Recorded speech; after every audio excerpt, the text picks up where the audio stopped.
ईसा की 7वीं शताब्दी। भगवान बुद्ध ने जिन कर्म कांडों और धार्मिक अनुष्ठानों का घोर विरोध किया था, तत्कालीन बौद्ध विद्वान और राजा उन्हीं में उलझकर अपनी समस्त अर्जित गरिमा को खो बैठे थे। आध्यात्मिक और सामाजिक संबंधों की नींव पूरी तरह से हिल चुकी थी। समाज बुरी तरह से बिखर गया था। अतः कई मतांतर उठ खड़े हुए थे। बुद्धिजीवियों की संवेदना जड़ हो चुकी थी। शास्त्रार्थ में जो हार जाता, वह अपने ग्रंथों को गोद में रखकर अग्नि में प्रवेश कर जाता।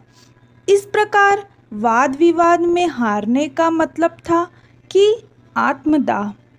मान्यता है कि भगवान परशुराम को भविष्य का ज्ञान था, इसलिए उन्होंने आर्यवर्त से एक ब्राह्मण परिवार को दक्षिण भारत के मालबार अंचल से, जिसे केरल कहते हैं, कालरी ग्राम में बसा दिया था, ताकि समय आने पर वैदिक सनातन धर्म की वह पुनर्स्थापना कर सके। विद्याधर इसी नंबूदरी मलयालम भाषा में नामप शब्द का अर्थ है विश्वास और पुरी का अर्थ है पूर्ण होना। अर्थात जो ब्राह्मण शास्त्र विश्वास में पूर्ण है, वही नामपुरी या नामपुद्री ब्राह्मण है। परिवार की परंपरा में से एक थे। विद्याधर भगवान शिव के परम भक्त थे। भगवान शिव की कृपा से उनके यहाँ एक पुत्र का जन्म हुआ, जिसका नाम उन्होंने शिव गुरु रखा। शिव गुरु बड़े होकर वेदांग, दर्शन शास्त्र और धर्मशास्त्र में पारंगत हो गए। उनके प्रकांड पांडित्य और सद्गुणों की चर्चा चारों ओर फैल गई। शिव गुरु का विवाह परम विदुषी कन्या विशिष्टा के साथ संपन्न हुआ। शिव गुरु की भी भगवान शिव में अगाध आस्था थी। एक दिन की बात है, भगवान शिव ने स्वयं स्वप्न में उन्हें दर्शन दिए और कहा, वत्स, तुम्हारी भक्ति से हम प्रसन्न हैं। अपनी इच्छानुसार कोई वर मांग लो। भगवान, आप तो सर्वज्ञ हैं। पुत्र के अलावा हमारे पास सब कुछ है। शिव गुरु ने भगवान शिव से निवेदन किया। भगवान शिव बोले, वत्स, तुम्हें सर्वगुण संपन्न अल्पायु पुत्र चाहिए या गुणहीन दीर्घ लंबी आयु वाला? शिव गुरु ने प्रथम विकल्प को चुना। स्वप्न भंग होते ही उन्होंने सारी बात अपनी पत्नी को सुनाई। भगवान शिव का वरदान पाकर पति पत्नी दोनों अभिभूत हो उठे। भगवान शिव का वरदान मिलने के कुछ समय बाद ही विशिष्टा देवी ने अलौकिक सुवास की अनुभूति की और शुभ ग्रहों से युक्त वैशाख शुक्ल पंचमी को एक तेजस्वी शिशु को जन्म दिया। शिव गुरु भगवान शिव के इस परम प्रसाद को पाकर अत्यंत प्रसन्न थे। ज्योतिषियों ने बताया, यह बालक सर्वगुण संपन्न महातपस्वी होगा। यह स्वतंत्र रूप से उपनिषद प्रतिपादित अद्वैत मत का प्रतिष्ठाता होगा और अनेक विद्वानों को शास्त्रार्थ में पराजित कर सनातन वैदिक धर्म की पुनर्स्थापना करेगा। इसके बाद वे मौन हो गए। कुछ ऐसा था जिसे वे बड़ी कुशलता से छिपा गए थे। पुत्र प्राप्ति की प्रसन्नता ने माता पिता की स्मृति को भी भ्रमित कर दिया था। उन्हें याद नहीं था कि सदाशिव से उन्होंने गुणवान लेकिन अल्पायु संतान का वर मांगा था। शिव गुरु ने पंडितों से विचार विमर्श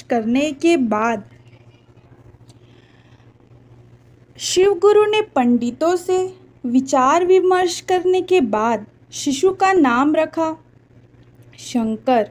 शंकर का वरदान शंकर ही तो होगा।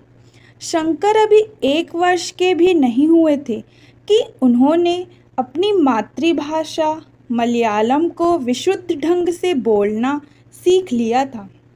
यही नहीं, 3 वर्ष के होते होते वे वेद वेदांगों के ज्ञाता भी हो गए। अत्यंत मेधावी और विलक्षण प्रतिभा के धनी होने के कारण उन्होंने समस्त विद्याएं अल्पकाल में ही सीख ली। माता विशिष्टा और पति शिवगुरु अपने पुत्र की प्रतिभा से अत्यंत प्रसन्न थे। वे स्वयं को धन्य और परम सौभाग्यशाली मान रहे थे। कोई भी होता वह अपने सौभाग्य की प्रशंसा ही करता। बालक का तेज दिन प्रतिदिन सूर्य के समान बढ़ने लगा।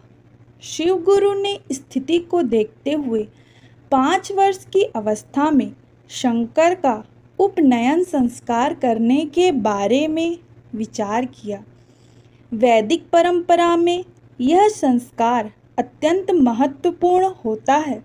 वे ज्योतिषियों द्वारा की गई भविष्यवाणी को अपनी आँखों के सामने पूरा होते देखना चाहते थे, लेकिन वे समय से पूर्व ही स्वर्गवासी हो गए।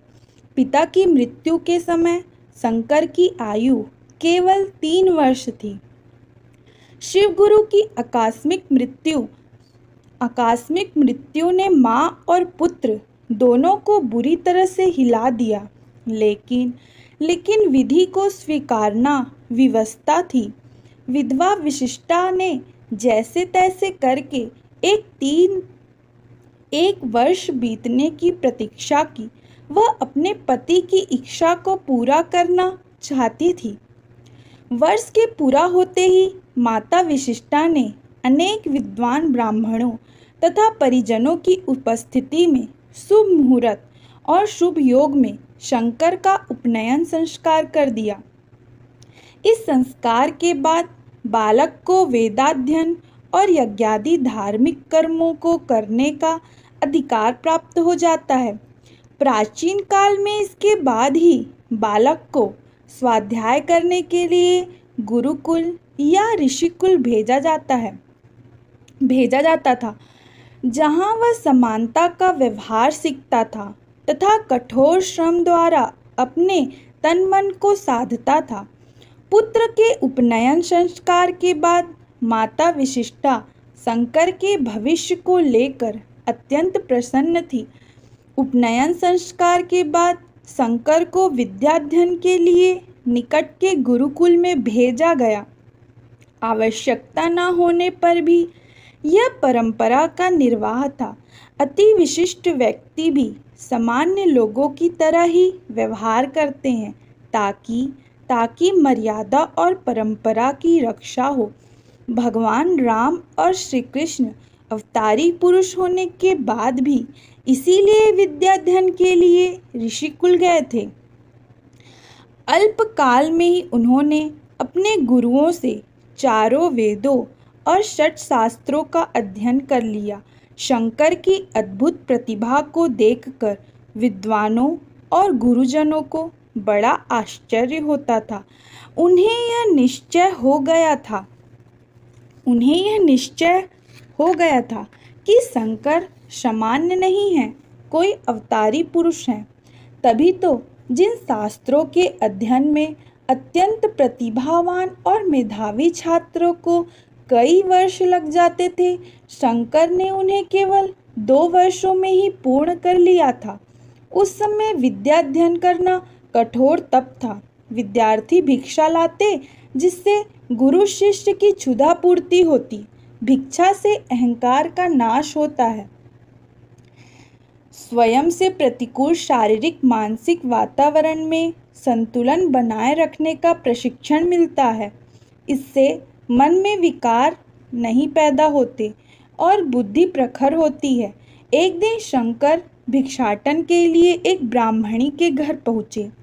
द्वार पर खड़े शंकर को देखकर उस ब्राह्मणी के नेत्रों से अश्रुधारा बहने लगी।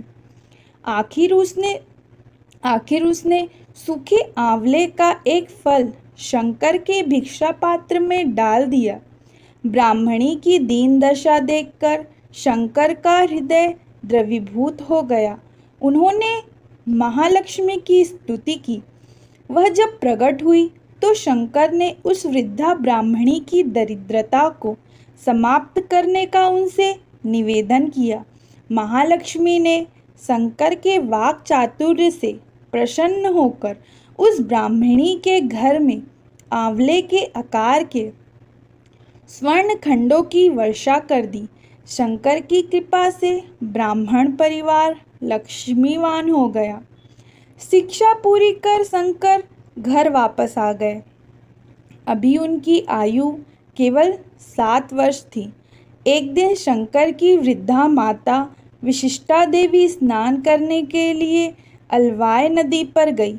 नदी गांव से दूर थी। गर्मी के दिन थे। अत्यधिक ताप के कारण विशिष्टा देवी मार्ग में ही मूर्छित होकर गिर पड़ी। सूचना मिलने पर शंकर दौड़े दौड़े उस स्थान पर पहुँचे। अन्य लोगों की सहायता से वे अपनी माता को घर ले आए। वृद्धा माता की दशा देखकर शंकर ने अलवाय नदी की स्तुति की कि वे रोज से उनके घर के पास से बहे ताकि उनकी माता को चलकर दूर न जाना पड़े। आस्था हो तो क्या नहीं हो सकता। अगले दिन ग्रामवासी यह देखकर चकित रह गए कि गांव से दूर बहने वाली अलवाय नदी शंकर के घर के पास से बह रही थी। एक दिन कुछ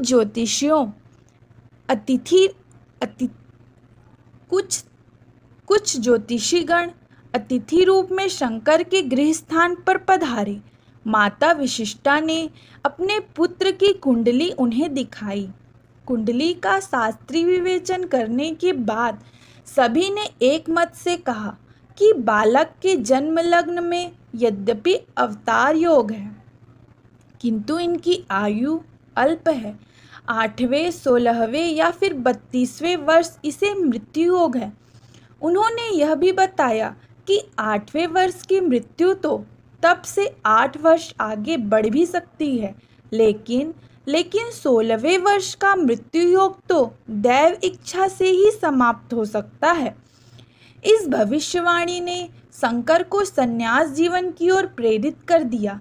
वे जानते थे कि ज्ञान के बिना संसार चक्र से मुक्ति संभव नहीं है और उनके लिए सद्गुरु का शिष्यत्व आवश्यक है। उधर माँ को पुत्र की इस बेचैनी ने और भी ज़्यादा अशांत और खिन्न कर दिया। पुत्र के जाने का विचार आते ही उसे अपना जीवन अंधकार में घिरा नजर आता। मैं तुम्हें संन्यास की आज्ञा नहीं दूंगी, माँ ने अपने पुत्र से यह स्पष्ट कह दिया। शंकर की विद्वत्ता की महक केरल के महाराजा राजशेखर के दरबार में पहुंची। वे शास्त्र प्रेमी थे। उन्होंने आचार्य शंकर को राज दरबार में लाने के लिए अपने मंत्री को भेजा, लेकिन शंकर ने यह कहकर राज दरबार में उपस्थित होने से इनकार कर दिया कि न तो उनके मन में मान सम्मान या धन की वासना है और न ही शास्त्र मर्यादा उन्हें ऐसा करने की स्वीकृति देता है। मंत्री ने लौटकर राजा को सारा वृतांत कह सुनाया। राजा ने स्थिति को समझा और वे स्वयं ही आचार्य की सेवा में उपस्थित हो गए। महाराज ने बाल शंकर से अपनी जिज्ञासाओं को शांत किया। उन्होंने जब आचार्य को उपहार देने चाहे तो आचार्य ने कहा कि उनमें क्योंकि ऐसी कोई लालसा नहीं है, इसीलिए समस्त धन धन्यादि को उनके बीच बांट दिया जाए जिन्हें इस धन की आवश्यकता है। विद्वत्ता के साथ त्याग के इस सम्मिश्रण से लोगों के बीच आचार्य की प्रतिष्ठा और बढ़ गई। महाराज ने बाल शंकर की आज्ञा का पालन कर वैसा ही किया। एक दिन शंकर अलवाय नदी में स्नान के लिए गए।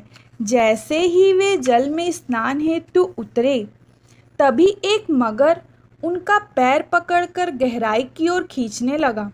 माँ अपने पुत्र की सहायता के लिए पुकार कर रही थी और बेटा संन्यास दो माँ, यह आग्रह कर रहा था। शंकर के बचने की आशा न देख माँ विशिष्टा ने कहा, ठीक है पुत्र, मैं तुझे संन्यास ग्रहण करने की आज्ञा देती हूँ। इसके बाद वे मूर्छित होकर गिर पड़ी और आश्चर्य कि मगर शंकर को छोड़कर जल में लुप्त हो गया। माँ की जब आंखें खुली तो जीवित पुत्र को सामने खड़ा देखकर वह भूल गई कि अनजाने में उसने अपने पुत्र को संन्यास लेने की स्वीकृति दे दी है। माता और पुत्र के वार्तालाप को सुनकर कार्डी के निवासियों का हृदय द्रवित हो गया। माँ अपने अकेले होने की दुहाई दे रही थी, तो पुत्र अपने जीवन के परम कर्तव्य को करने और परम लक्ष्य को पाने के लिए उत्साहित था। आचार्य शंकर ने अपना सर्वस्व परिवार के लोगों के बीच वितरित किया और अपनी माता का उत्तरदायित्व भी उन्हें सौंप दिया। अपनी माता के समक्ष उन्होंने 3 प्रतिज्ञाएं की। अंतिम समय में मैं माँ के समीप उपस्थित होऊंगा। दूसरा, उस समय माँ को ईश्वर के दर्शन कराऊंगा तथा अपने हाथों से माँ के पार्थिव शरीर का अंतिम संस्कार करूंगा। इसके बाद माँ ने अपने आंसुओं को मानो पी लिया। उन्होंने अपने दिल के टुकड़े को संन्यास ग्रहण करने की अनुमति दे दी और 8 वर्ष के बालक ने अपनी माँ को साष्टांग प्रणाम किया तथा मानव जीवन के सर्वोच्च आदर्श को पाने के लिए कठोरतम मार्ग पर अज्ञात लक्ष्य की ओर चल दिया। गुरुगृह में शंकर ने सुना हुआ था कि महर्षि व्यास आज भी गोविंदपाद के रूप में नर्मदा किनारे किसी गुफा में ध्यानस्थ हैं। इसीलिए गृह त्याग के बाद शंकर ने नर्मदा का रुख कर लिया। अपने गृहग्राम से उत्तर दिशा की ओर 2 माह लगातार चलने के बाद नर्मदा किनारे स्थित ओमकारनाथ में जब शंकर पहुँचे तो लोगों से ज्ञात हुआ कि कोई महान योगी समीप की गुफा में वर्षों से समाधिस्थ हैं। एक वृद्ध सन्यासी ने शंकर को समझाया कि उनके जैसे कई जिज्ञासु वर्षों से उस योगी का शिष्य बनने की प्रतीक्षा कर रहे हैं, लेकिन ऐसा तभी संभव है जब वे अपनी समाधि से उठे। शंकर ने गुफा में प्रवेश किया। क्षीणकाय लेकिन प्रकाश पुंज शरीखे उस यतीश्वर को ध्यान मुद्रा में बैठा देख शंकर भाव विहल हो उठे। उन्होंने छंदबद्ध